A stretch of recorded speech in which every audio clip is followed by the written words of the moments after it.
it just came to me. I've always been fascinated by that kind of stuff. So as a kid, I would read the Grainger catalog for fun. Hours and hours of reading page after page of the most esoteric, weird stuff in the Grainger catalog.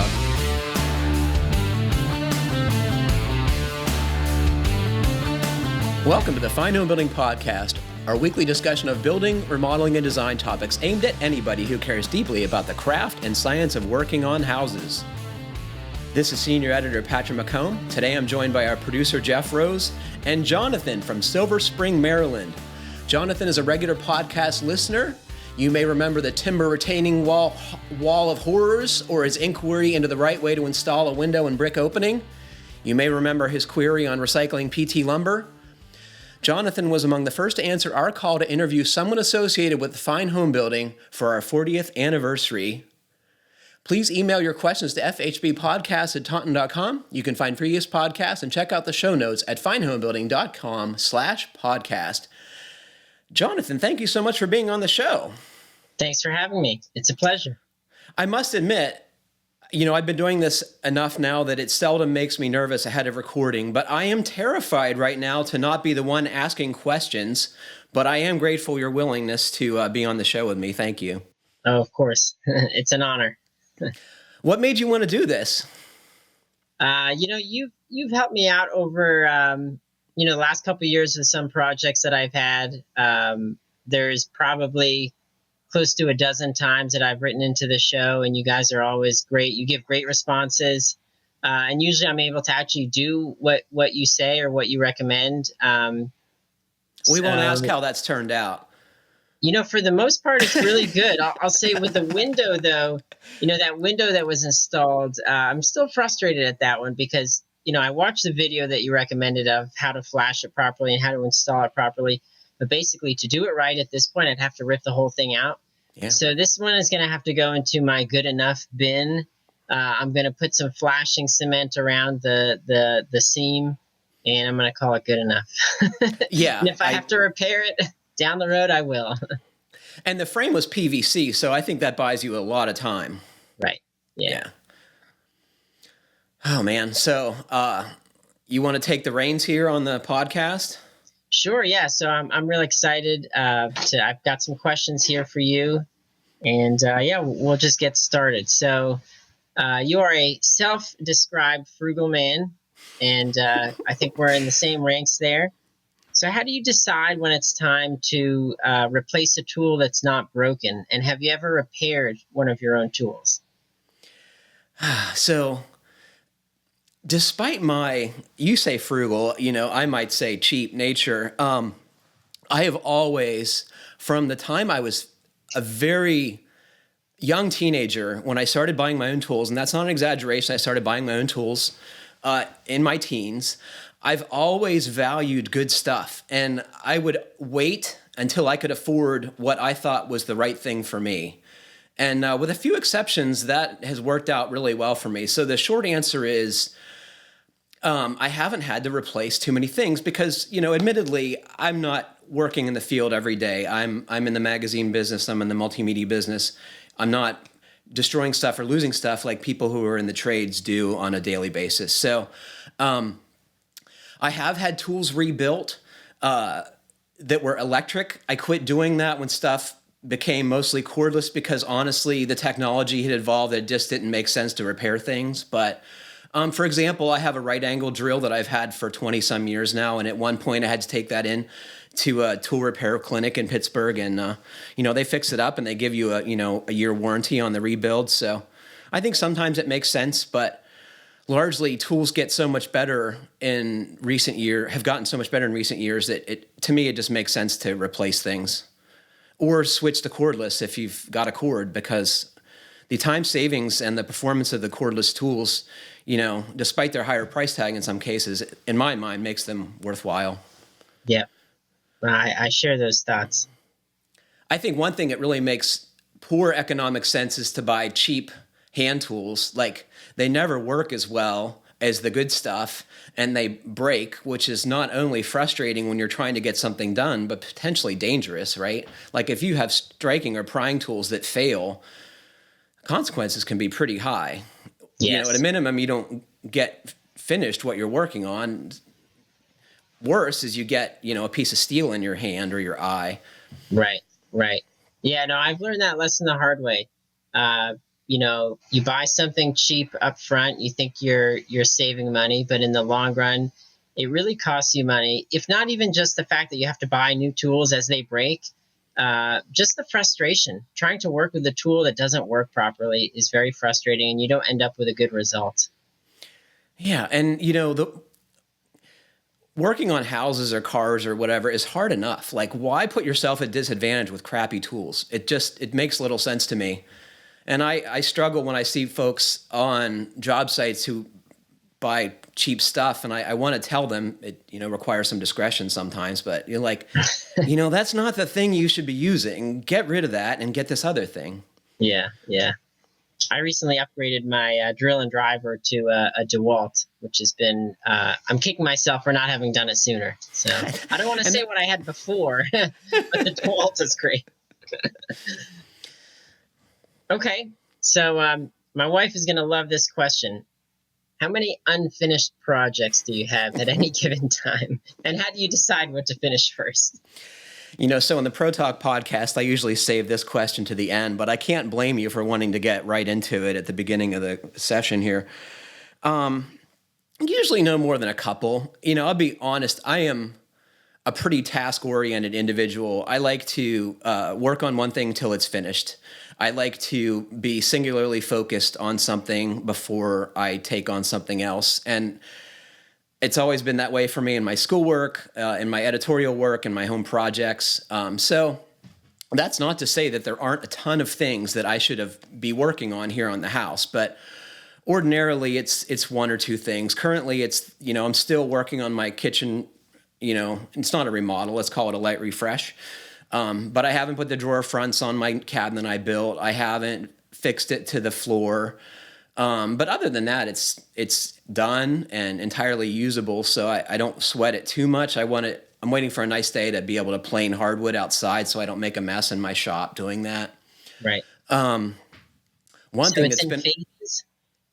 You're in doing phases. it in phases. Yeah, and that's probably a good way to describe how I like to do home projects. I like to disrupt my life as minimally as possible. So I'll get things to the point where I can get back to a normal way of living without having clutter and mess. When you live in 700 square feet, like having one of your spaces out of commission is a huge obstacle to life. Right. So I try and get things done as quickly as possible. But one of the things that's been lingering it's got to be over a year now, because folks who listen to the podcast regularly will remember when I redid my entryway closet and made it bigger. And shortly after that was finished, I was going to have to paint the living room, but that primed area of wall looks the same as when I finished that project, more than a year ago. So the living room needs painted. I haven't wanted to move all the stuff out of there to do that. Recently, I got rid of my cable and got all the associated devices, so there's a lot less stuff in the living room and a lot less reason to sit there. So, probably within a week or two or three, painting in the living room is going to be the next thing, and I hope to finish that in a weekend. Like I said, I like to get stuff done. Do you want the list of other stuff that I should be doing and haven't? We all have very long honey-do lists, I'm sure. Carol is supremely patient with me in home projects. That has never been a source of conflict for us. It probably helps that we met working on really, really messed up old houses in Pittsburgh on, a Habitat for Humanity site. So she's always been great about dealing with the mess and the disturbance and, the expense of having a remodeling hobby. She too likes to improve our life. She's a big gardener. She likes to cook. She likes to sew. She likes to work on the home projects with me. Well, I don't know if she likes it. She does. And it's proven to be a good life for both of us, in that we like doing that kind of stuff. We like working with our hands. So I noticed that you said the expense of remodeling your home, but really the way that I always try and phrase it to my wife is, I'm really saving us money with all those projects, the plumbing, the electrical, the recessed lights, whatever it is. If I paid a contractor to do it, it would be so much more money. So really, we're saving our family money. And I can't disagree with that. And I think you'd also agree that it still costs more money than doing nothing. And Sure, sure. yeah. And we pick our projects always with a minimal budget in mind. Like, we don't get expensive finishes. We want to improve our lives with the least disruption and least cost possible without wasting money. Like, you can improve your house or space incrementally and not spend enough, right, to make it truly better. You can Right. spend money that's not well spent. Yeah, yeah. Okay, so what part of the home building code do you think is lacking? And do you think any parts of the code force builders to maybe over engineer things and unnecessarily drive up the cost of building a home? I got really strong thoughts on this. I think in mainstream housing, the envelope failures that we're seeing from houses that are, as little as 5 or 10 years old is really inexcusable. We've put a lot of emphasis on energy improvements in homes, and I think that is a very good effort. We have not given the same effort in requiring carpenters and builders to do good moisture management on the exterior of our homes. Roofs, walls, like, you shouldn't have walls rotting out in a few years. And I mean, people say, well, it's because stuff can't dry. Generally, no, it's because water is running into the structure from bad flashing and roof details. It's easy to figure out gravity and how water works. Why are we not doing that? These things are in the code, but they're just not enforced. I don't think you start doing blower door testing as far as trying to make homes livable for people before you do testing or at least good inspections of like how a house is detailed on the exterior. I think we've gotten ahead of ourselves. And I don't know what happened where tradespeople in the last 2-3 decades like lost all the knowledge that folks had before with regard to detailing their homes so they don't rot, so they can dry out, so water doesn't come in their windows in storms. That's more troubling to me than homes with high energy bills are a problem. But I mean, they're not gonna destroy your house, so you can't afford to repair it. Right. There's a couple of houses that were built here in my neighborhood in the last year or so, and I was amazed during the construction process how they frame the house before there's even a roof on there. It sits for weeks, sometimes months, in the rain, and all that dimensional lumber is just getting rained on, and that's getting things off on the wrong foot. Yeah, I totally agree, and I don't know what the solution is. I mean, I think you'd agree, and I think anyone who listens to this show would agree, it's odd to see a window installed correctly. It is commonplace to see them installed completely wrong or with no attention given to water shedding detail. Yeah. And that shouldn't be the case. Problem down the road to do it right. It might take an extra 10 minutes to do it right at first, but then if you want to fix it, you're talking about a whole day undoing work that was already done. I know that firsthand. At a minimum, Jonathan, imagine a house that's stucco. Then what do you do, right? Yeah. And it's not just one window, likely. It's the whole house. And you're going to spend tens or hundreds of thousands of dollars to fix it when you could have spent a few hours, maybe, on the front end to do it correctly. And then what about the code? Do you think there's any part of the code that requires things to be overbuilt or over-engineered? Boy, I don't know. Probably the first thing we figured out with regard to light wood frame construction is how to keep them from falling down. And the structures, by their very nature, are so redundant. If you have panel sheathing, light wood frame structures are really tough. And if you do a couple more things, like you make sure you have good load paths to connect them to the foundation and good ways to attach the roof framing to the tops of walls, they do really well in even tornadoes and hurricanes. People will always say, well, if you have a direct hit, that's going to blow down the house. Well, that's probably true in many cases, but most high wind events aren't the worst case scenarios. They're smaller storms. They're short lived. They're not generally not a direct hit as with regard to tornadoes, and wood frame structures with some simple details do really, really well in high wind events. So. And that's really important. So I would say no. I don't think so. And like the other thing that seems to really matter are what the code calls portals, which the rest of us call garage doors. And for a long time, builders made these really skinny walls on the side of garage doors. And especially if you have an internal garage with living space above, that is a really weak link with regard to high winds and especially in earthquakes. So the code has gotten really tough on that, probably for good reason. What happens is a bunch of buildings fall down and the code recognizes that we need to make these connections or this element stronger so homes can survive these events. Yeah, in Florida, I've seen how they install garage doors, and they have there's a lot more anchoring into the structure. There's a lot more wood. It's just built much beefier than what we have or what even code would require around here in the Mid-Atlantic. I think the next thing you're going to see, Jonathan, and it's probably for good reason, are what are described as fortified roofs, and often that means little more than taping the sheathing so when your shingles or other roofing material blow off, you don't have water pouring into the house, destroying the finishes and soaking the insulation and all the furniture and what have you, and disrupting people's lives for weeks or months at a minimum. To fix it.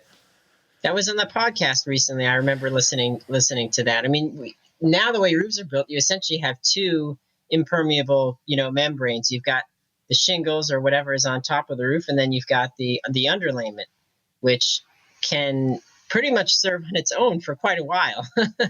Yeah, I'm sure that has a tendency to get ripped off in high wind events because if you're waiting to put the shingles on a house, it gets ripped off by wind in normal events, so. Yeah. The tape sheathing seems to really work. And honestly, to me, it doesn't seem like that big a deal. Once again, it's maybe an hour or two additional to put on tape and roll it to make sure it's adhered. It seems like a no-brainer to me. Yep. Do it right the first time.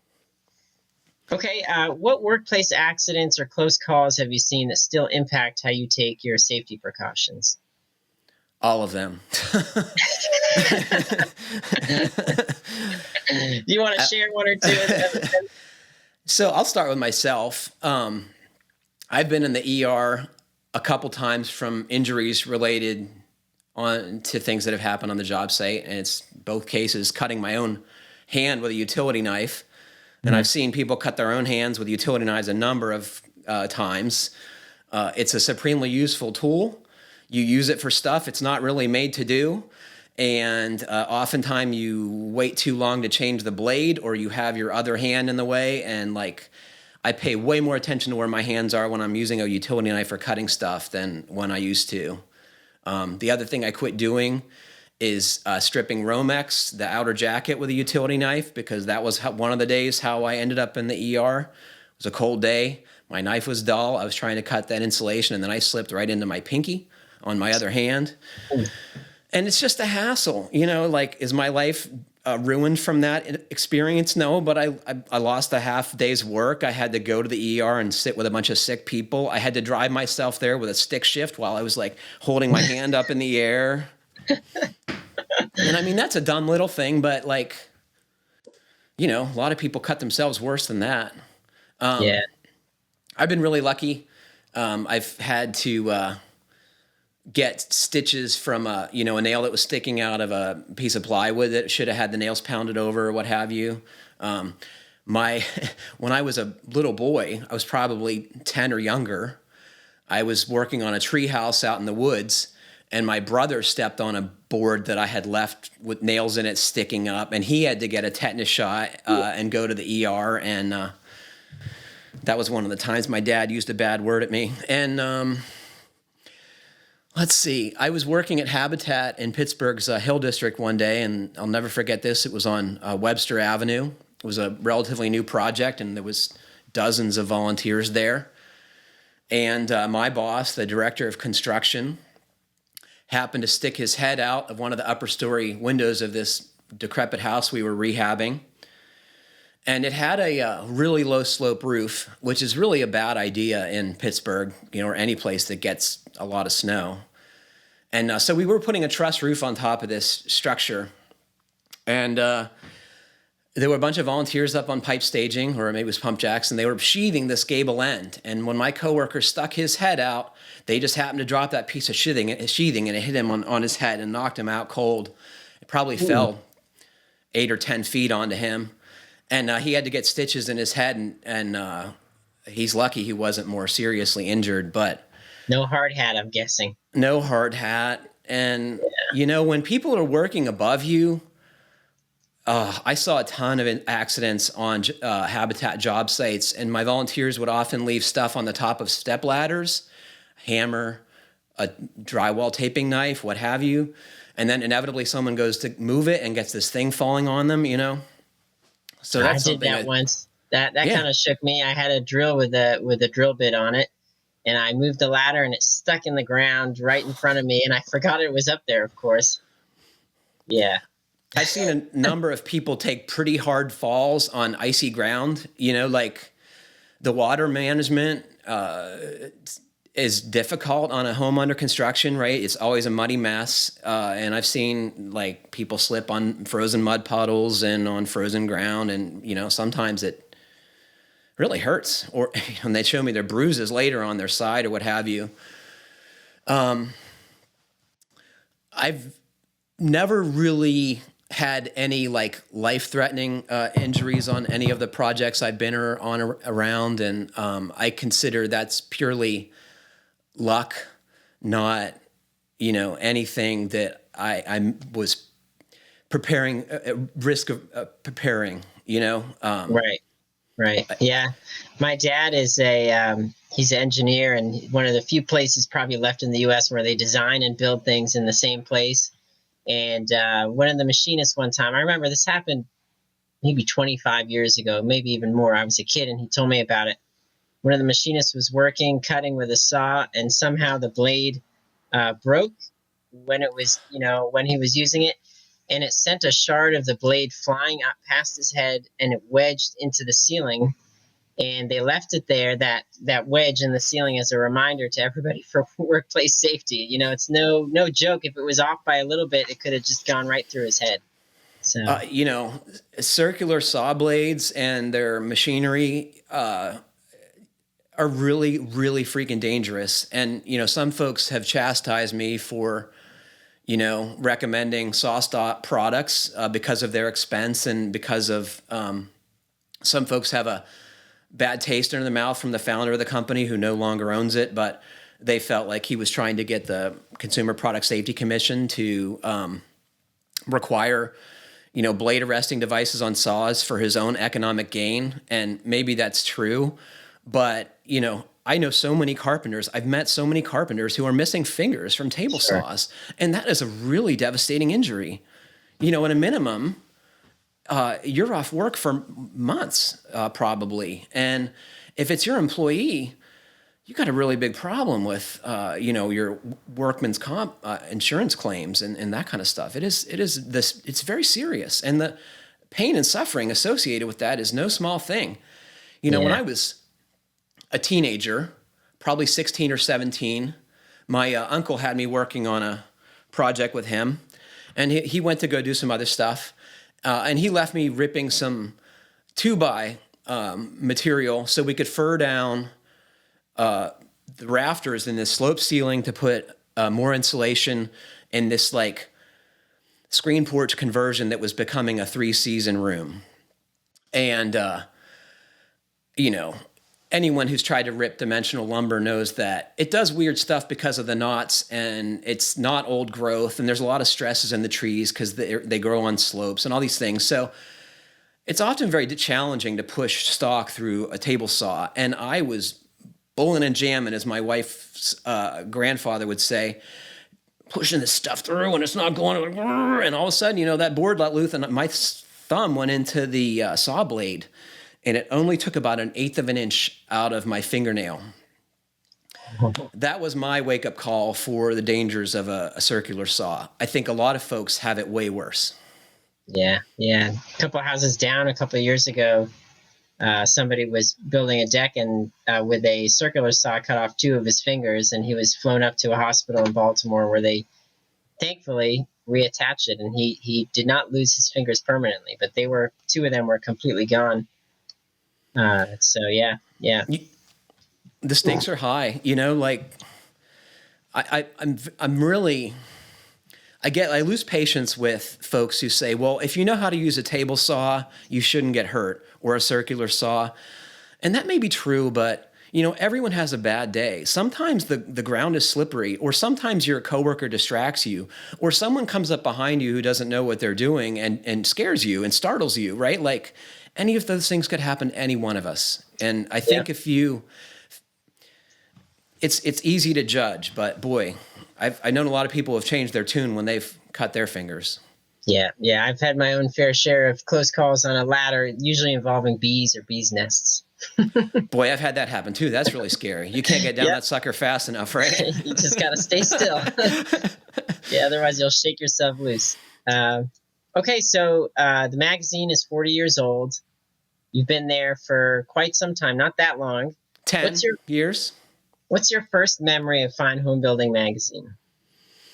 Once again, I'll never forget that. I was working at Habitat for Humanity in Pittsburgh, and I was hanging out with my coworker, Scott Owens, who was from Austin, Texas, but living in Pittsburgh.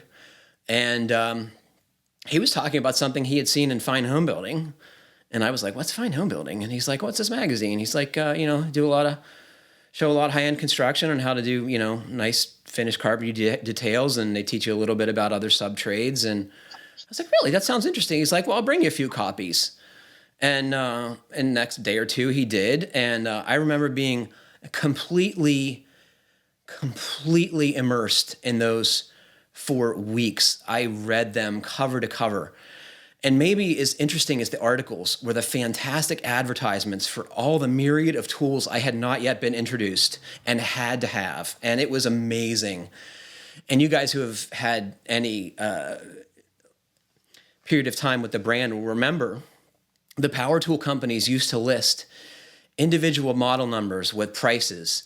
There were no pictures of what these things were. And, it was just like a telephone book of tool prices. And for whatever reason, I found that fascinating. I still cannot You imagine. memorized them? There's another insight related to this. It just came to me. I've always been fascinated by that kind of stuff. So as a kid, I would read the Grainger catalog for fun. Hours and hours of reading page after page of the most esoteric, weird stuff in the Grainger catalog. My uncle, who was largely an HVAC contractor, would save them for me and give me the copy when his was, when he got a new one. And, you never know what things are going to help you take your life's path. But I got to think that helped me. Yeah. Okay, so let's talk a little bit about your career progression. The podcast often talks to, steps that aspiring contractors can take. What about the aspiring editor or publisher? Right. Write something. Whatever interest you have, whatever you want to write about, write it. It's really all about that. Being willing to put your thoughts on paper or in an email. And I think folks overestimate the writerliness, the experience you need to have to do that. No, the important part is the knowledge that you have and your willingness to share it. And, I was really lucky. I sent a couple writing samples to my first boss in the publishing business. And one of them was terrible. One was pretty good. He told me as much. And he gave me a chance because I was willing to take his criticism and listen to him, what he wanted from me. And I did that. And boy, it took a few years to get good at it. But, even me, if you do something long enough, you get some aptitude or some skills at it. And, the publishing business is very difficult now. But what's never going to change is that there's always going to be people interested in learning something, whatever subject it is. And there's always going to be a need for people in the media, whatever form the media takes, to teach them that thing. And I would say perhaps the greatest contribution of the World Wide Web is how egalitarian it is. Anybody can teach anybody anything. And that means both good things and bad.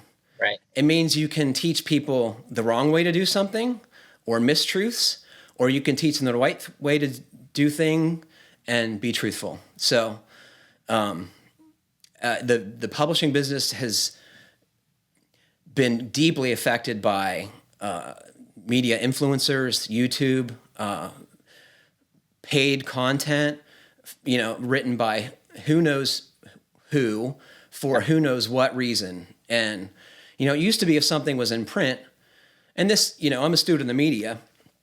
I have a communication degree. I studied mass communication.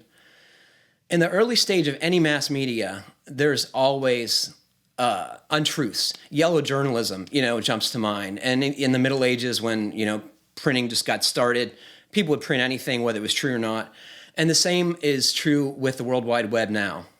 But in more recent decades, print media, there was some reasonable expectation that what was in there was, to the best of our knowledge, or the best of the publisher's knowledge, accurate and truthful. And of course, no publisher ever gets it right all the time. But, there was at least an expectation that this was meant to be truthful and right. Okay, so what were those major career milestones along the way that brought you from, somebody who wrote that, now senior editor? What were what sticks in your mind as those major milestones? Jonathan, it's a long story, but everything in my entire life that I have done has helped me to get the job I have at Fine Homebuilding. I was very hands-on as a kid. I had a basement, access to a basement full of tools of my father. My father never used them. The irony was, but he had them, and I don't know why. He liked tools. He wasn't especially handy, but it gave me an opportunity to use them. And then, I went to college at my parents' urging. I grew up in the mid to late 80s in Pittsburgh, and like other industrial economies, Pittsburgh was really hurting in the 80s. Folks who worked with their hands or worked with their backs, those were risky times for those folks.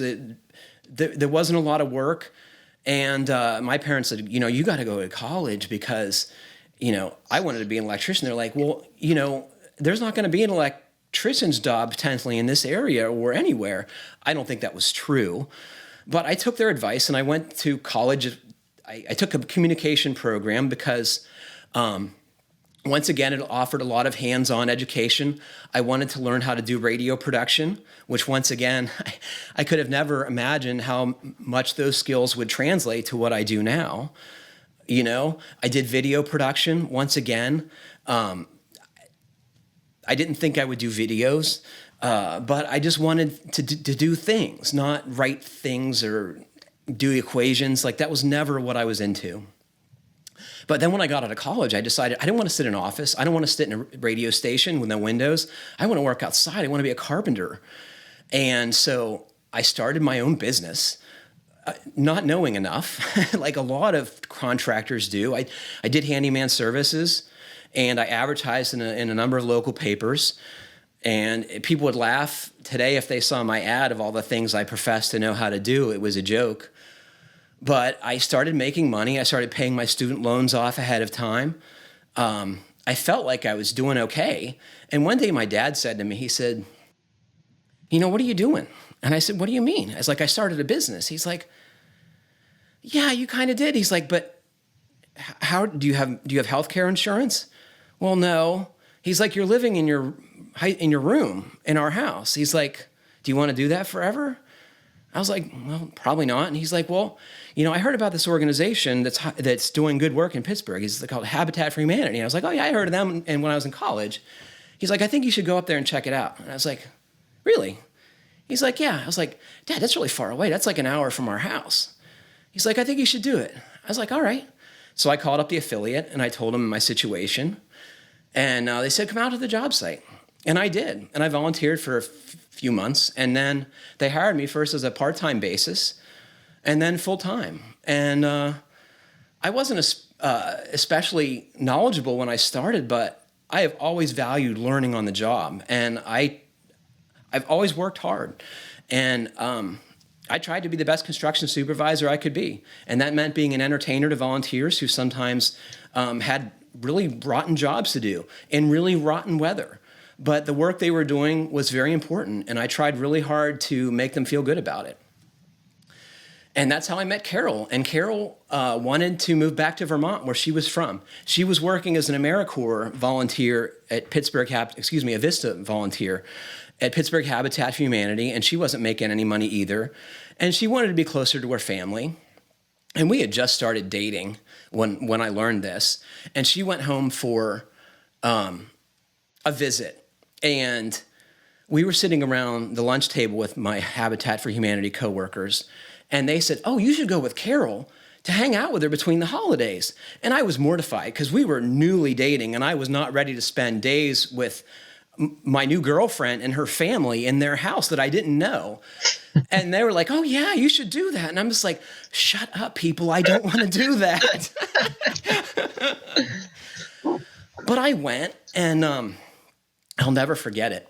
We went to a first night celebration in St. Johnsbury, Vermont. And those of you who don't know, first night is all over the country. And it's meant to be an experience for folks who don't want the typical party scene of New Year's Eve. And,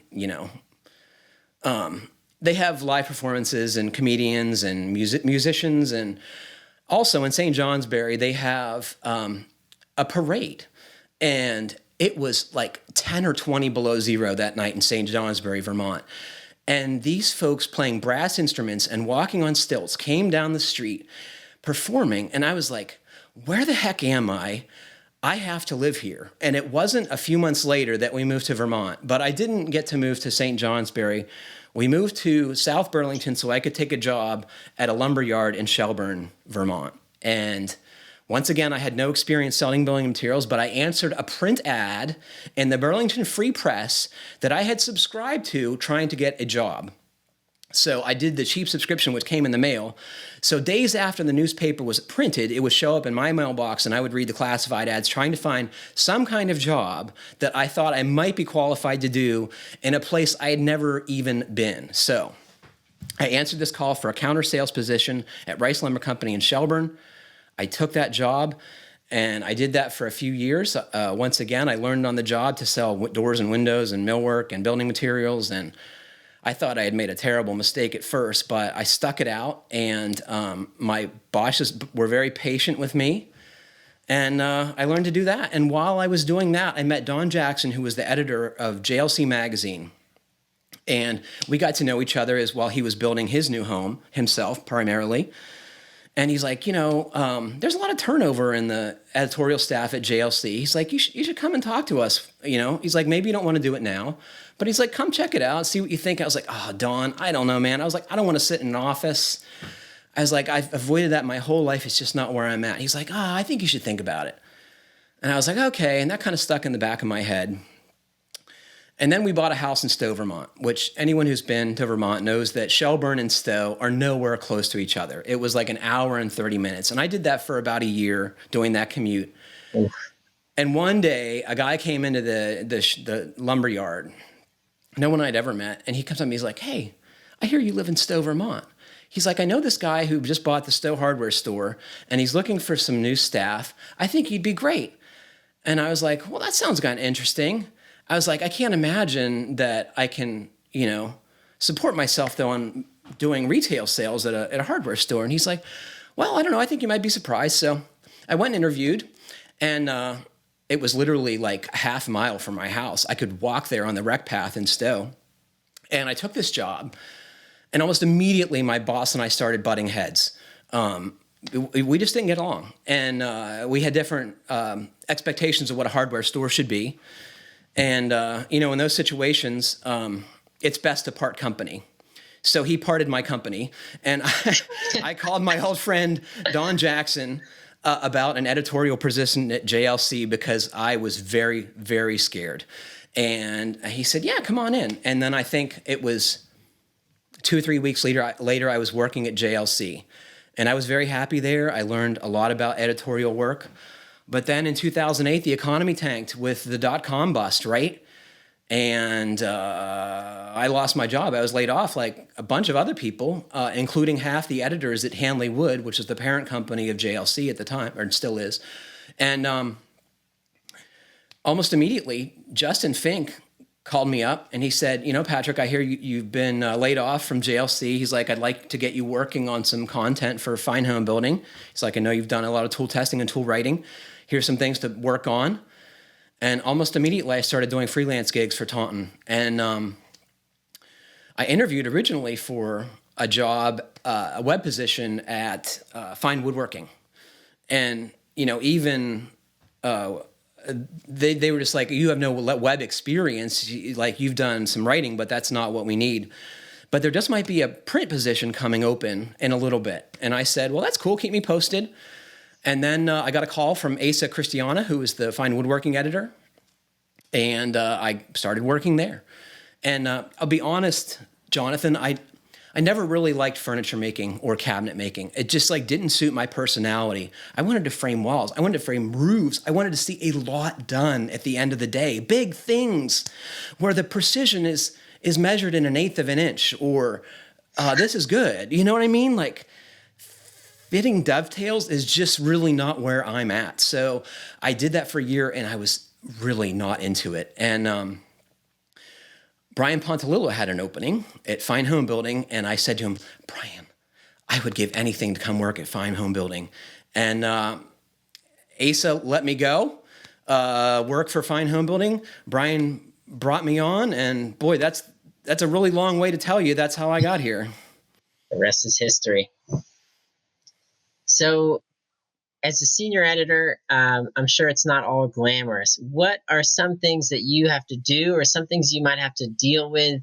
Angry subscribers, cleaning the bathroom. What is it that you have to do that might surprise listeners? I have to lift and carry a lot of crap. And I mean, it's not every day, but I get tons of tools that need to be sent around, and they have to be boxed up, and they have to have photos taken of them before they're sent off to the testers. And then we get tons of building materials in that we either pay for or manufacturers send us for product features, and all that stuff needs dealt with. And I'm complaining about something that's not a big deal, but I think that'd be something that they should be surprised to learn. The photography gear that I carry to a photo shoot, Jeff's going to tell me I'm a lightweight, but the strobe kit I carry is about 75 pounds, wow. Which anyone who, flies regularly would tell you I need a lighter kit. But dragging that thing through the airport and then onto mass transit or into cabs and everything, that's a hassle.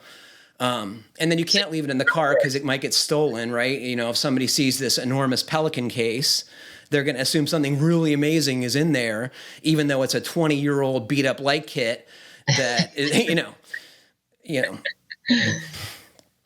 So who are some of your mentors? You talked about your career progression and your family life a little bit. Who are your mentors along the way?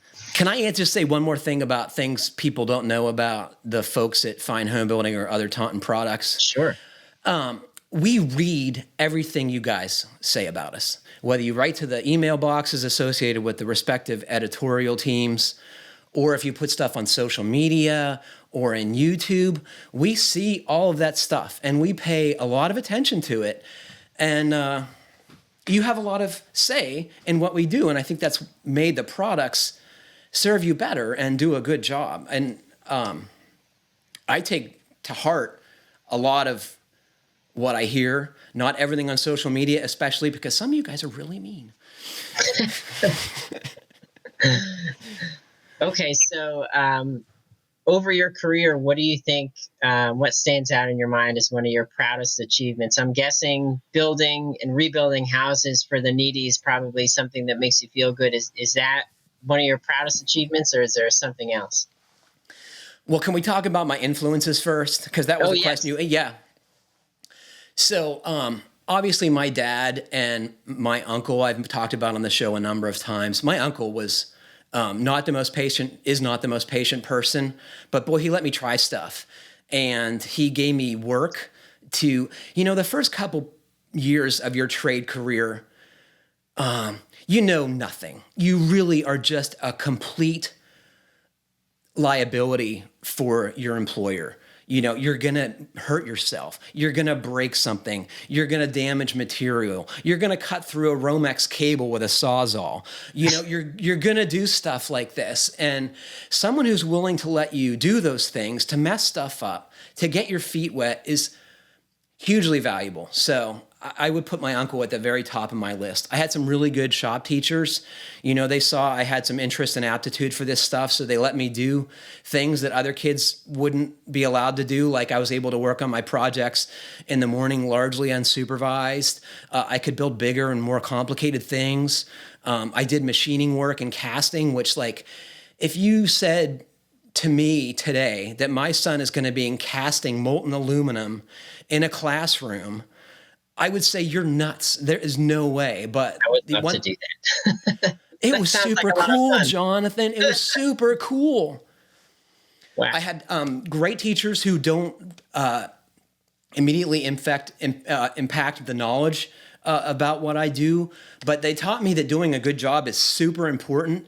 And you can either be a slacker and do stuff half-baked, or you can do a good job and make people like what you do instead of saying, boy, you really could have done a better job about this. And those people are also supremely valuable. I had college professors, one philosophy professor and one mass communication prof, who really taught me how to think, to analyze arguments and tell you or teach you when you're being BS'd, which is also supremely helpful in my editorial job, but it's not really related to, in life too. Yeah. I would say Don Jackson, my first editor, was hugely helpful. He wasn't always easy to get along with, but boy, he let me try, and he offered, constructive criticism, which was often hard to hear, but, his goal was to make me a better employee for both my own growth and his own benefit, right? So, proudest achievement in your career so far, or maybe not the proudest, but one of them. Oh, so I've been married 20 years, which is I'm most proud of. Maybe That's your answer right there. That's not easy, and anyone who's been married 20 years will tell you it's not easy. It's a worthwhile endeavor, but it's often work, and that's what I'm most proud of. I'm very proud of my son, who is a good person. He's a hard worker. He's very self-directed in his schoolwork and his studies. He's less self-directed about cleaning up his room and doing his laundry and that kind of stuff. But hey, that's fine. Being a good person is more important to me. But maybe my greatest work achievement, Jonathan, is the podcast. And you know what is most validating about the podcasts are that very smart people like yourself listen to them, and they don't necessarily come from a trades or even a trade background. Many of them are, of course, but they have a real interest in doing a better job with regard to housing or trim carpentry or plumbing or whatever it is, cabinet making. And that's very validating. So they listen to this information on the podcast because they find it valuable. And maybe that's my most proud achievement. I also love doing magazine photography. And it's funny, it's less, people notice it less, maybe because I work for this publication that's always had really amazing photography, just beautiful things to look at. But it's funny, my mom has a comp subscription to the magazine that I get her. And she'll say to me things like, "You don't have anything in the magazine this month." And I'll be like, "Mom, I took all those pictures for that so-and-so feature," or "I took the cover photograph." And she says, "Oh, okay." It's like, but I'm She very doesn't know how proud. heavy that stuff is. Or that I'm standing on someone's roof, or that I'm standing out on a pipe staging 4 stories above the street in Brooklyn, New York. You know, that stuff I'm really proud of too. And I think it's not everybody who can go on a job site and distill what the important things to photograph are. Do it safely, do it without being too much in the way or slowing the folks who are doing it down, so they can make a living. You know, it's I'm proud of that. And we've talked about how you learn the things you do to do your job. I've always had an interest in photography. I got my first camera, SLR, it was film, of course, in the earlier mid 80s, a Canon or a Pentax K1000, which any of you know anything about cameras is a very early, inexpensive, but pretty workhorse camera that I still have. So definitely being a Taunton photographer is something I'm proud of.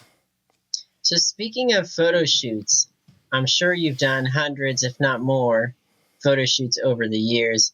What are some of the more memorable ones, and did any of them just were a complete disaster? Because we have to hear about those. I'm going to start with the good ones first, and they're all good and bad. Like I don't know that there was ever a photo shoot that everything went bad or everything went good. Like there's either traveling snafus or the equipment breaks or you have trouble getting somewhere because of a car crash on the highway, or you know, there's always some really stressful thing.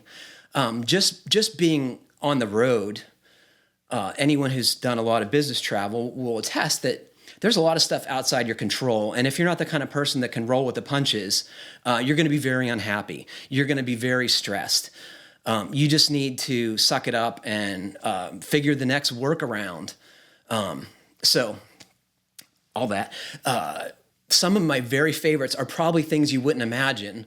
And I like this question because it got me a chance to think about these cool things I've done and places I've been.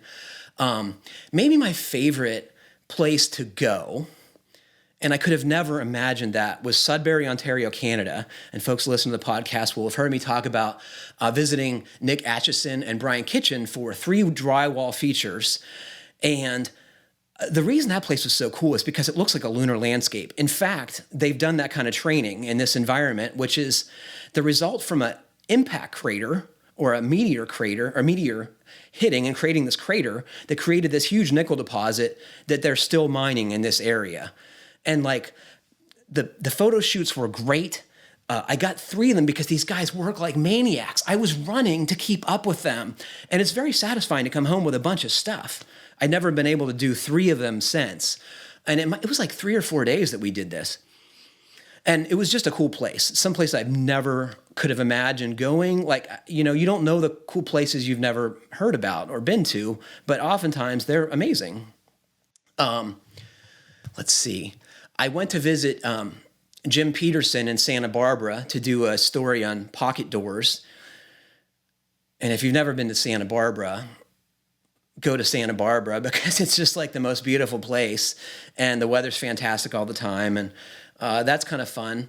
I did 2 amazing shoots with Bayview Builders in Annapolis, Maryland. Oh, Annapolis, moving the house? no, this was Successful Floors with Trusses by Neil Thompson. And Joe Lasky did trimming out a curved bay window.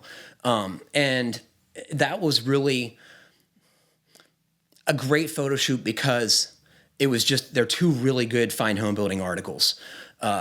Complicated subjects, important subjects, and the locations were absolutely beautiful. It was just a beautiful place to be. The one waterfront project where we shot the truss floors story, it was freezing, Jonathan. It was so cold. And